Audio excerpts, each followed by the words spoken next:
Our first question here is, what could NASA have done differently? So, a number of different things to go over. I think the first and main thing is just that both NASA and Morton Thiokol, this was the manufacturer of these O-rings that were faulty, they ignored test data of potentially catastrophic flaws in these O-rings, okay?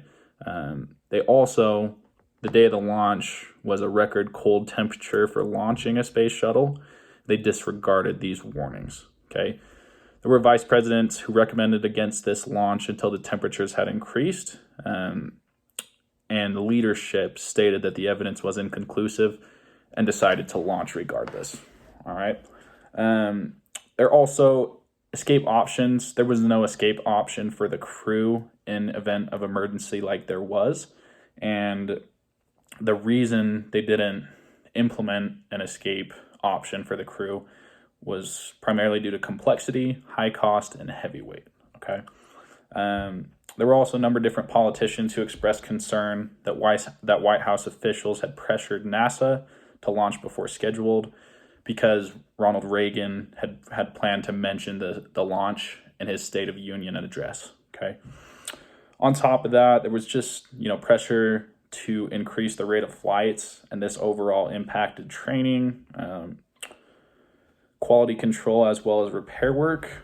And some of the other criticisms they took after this disaster was just that NASA had an ineffective safety culture and resulted in this disaster, as well as the Columbia disaster that took place afterwards. They were criticized for having unrealistic goals that created unnecessary pressure. It was said that they had a flawed and politicized program, and that they created a climate of risk acceptance that resulted in disaster, okay? So overall, a lot of pressure, ignorance on some of these warnings. These are some of the main problems and things that needed to be fixed, because if they had, addressed these issues, ideally this wouldn't have taken place at all.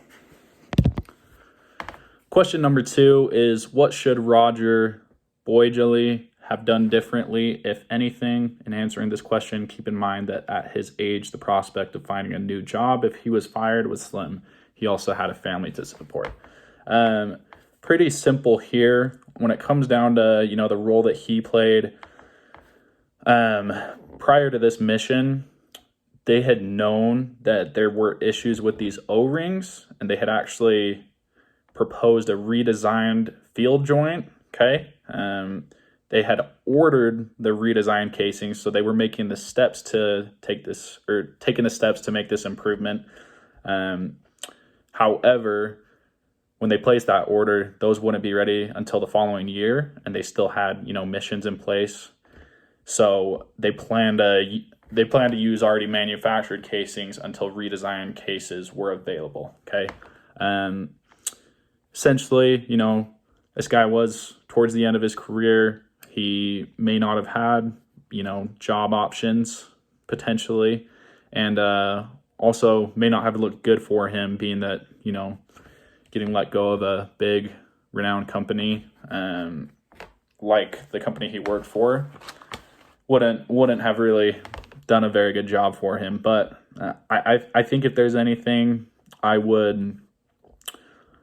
that I can observe from looking at this situation, is just that the pressure, whether it be from the government, from NASA, from the media, everything, allowed these different people to make decisions, to proceed past some of these issues, which ultimately resulted in the explosion of the rocket and the killing of the crew, okay? All right, a third question is, what do you, the students, see as your future engineering professional responsibilities in relation to both being loyal to management and protecting the public welfare? My main takeaway from this is just really that safety needs to always be our first priority, okay? Especially in a situation like this, when people's lives are on the line, that has to be the focus. You do want to be able to be loyal to your management, loyal to your company, but, at what cost? If, you make your manager happy, you make your company happy because, you make a decision, however it results in disaster, that's obviously the worst case scenario. So I think as I proceed in my professional responsibilities, what I take away from this is that I need to be able to have a loud voice. If something's going on that's not okay, that I need to be able to speak that up. And if my concerns aren't, taken, and if, the people above me aren't able to listen to that and make changes based off of it, then that may not be a good place for me to work.